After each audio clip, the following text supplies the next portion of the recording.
प्रारब्ध पहले रचा, पीछे रचा शरीर। तुलसी चिंता क्यों करे, भज ले श्री रघुबीर। एक साधु थे जो हमेशा ईश्वर के नाम का जाप किया करते थे।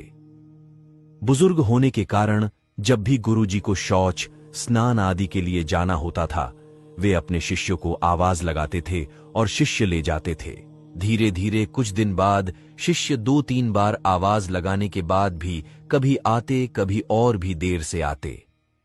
एक दिन रात को निवृत्त होने के लिए जैसे ही गुरुजी आवाज लगाते हैं, तुरंत एक बालक आता है और बड़े ही कोमल स्पर्श के साथ गुरुजी को निवृत्त करवाकर बिस्तर पर लेटा जाता है।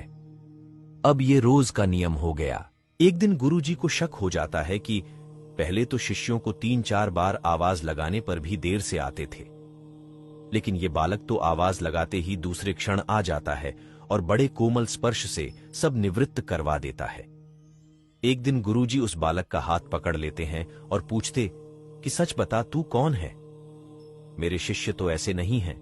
बालक के रूप में ईश्वर ने साधु को अपना वास्तविक रूप दिखाया। साधु रोते हुए कहते हैं, हे प्रभु, आप स्वयं मेरे निवृत्ति के कार्य कर रहे हैं। यदि आप मुझसे इतने प्रसन्न हो तो मुझे इस कष्ट से मुक्ति ही दे दो ना। प्रभु कहते हैं, प्रत्येक व्यक्ति को उसके कर्मों के अनुसार जीवन मिलता है और वह अपने कर्मों का फल भोगता रहता है। यही कर्म फल का सिद्धांत है। प्रारब्ध का अर्थ ही है कि पूर्व जन्म अथवा पूर्व काल में किए हुए अच्छे और बुरे कर्म जिसका वर्तमान में फल भोगा जा रहा हो। साधु कहते हैं कि क्या मेरे प्रारब्ध आपकी कृपा से भी बड़े हैं? क्या आपकी कृपा मेरे प्रारब्ध नहीं काट सकती है? ईश्वर कहते हैं, प्रारब्ध 3 तरह के होते हैं। मंद प्रारब्ध मेरा नाम जपने से कट जाते हैं।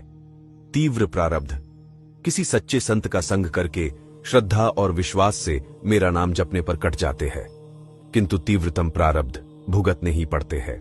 प्रभु कहते हैं कि मेरी कृपा सर्वोपरि है, ये अवश्य आपके प्रारब्ध काट सकती है, लेकिन फिर अगले जन्म में आपको ये प्रारब्ध भुगतने फिर से आना होगा। यही कर्म नियम है।